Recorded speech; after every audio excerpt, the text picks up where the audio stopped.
Bangladesh chamber of ইন্ডাস্ট্রির সভাপতি আনোয়ারুল আলম চৌধুরী পারভেজ বলেছেন, আইএমএফ এর প্রেসক্রিপশন মেনে চলছে সরকার। এতে অর্থনীতি ক্ষতিগ্রস্ত হবে, গণতান্ত্রিক সরকার ছাড়া স্বস্তি ফিরবে না। ব্যবসায়ীরা গণতান্ত্রিক সরকার চায়, তাই যত দ্রুত সম্ভব নির্বাচনী প্রক্রিয়ায় যাওয়া উচিত অন্তর্বর্তী সরকারের। শনিবার রাজধানীর তেজগাঁওয়ে আয়োজিত এক সংবাদ সম্মেলনে তিনি এসব কথা বলেন।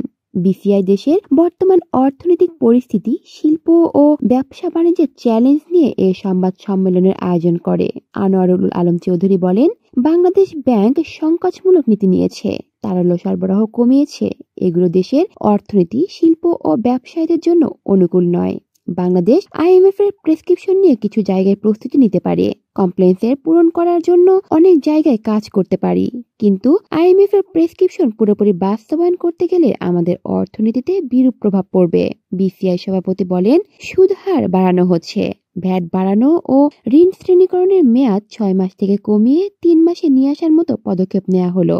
আবার যখন উপদেষ্টা গভর্নরের পক্ষ থেকে বলা হয় দাম বাড়ানো হবে না, শিল্প ক্ষতিগ্রস্ত হবে না, এ ধরনের বিভ্রান্তমূলক বক্তব্য শিল্প উদ্যোক্তাদের খুবই চিন্তিত করে।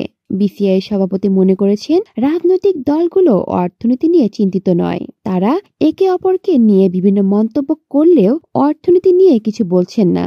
দেশের রাজনৈতিক অনিশ্চয়তা নিয়ে প্রশ্ন করা হলে আনোয়ারুল আলম বলেন, রাজনৈতিক অনিশ্চয়তার ভয় কে না পাচ্ছে, এক্ষেত্রে তাৎক্ষণিক সমাধানও দেখা যাচ্ছে না। তার মতে, অন্তর্বর্তী সরকার যত দ্রুত সম্ভব নির্বাচনী প্রক্রিয়ায় চলে যাওয়া উচিত, তাতে সবার মধ্যে স্বস্তি আসবে। কলি শিকদার, বাংলা নিউজ নেটওয়ার্ক।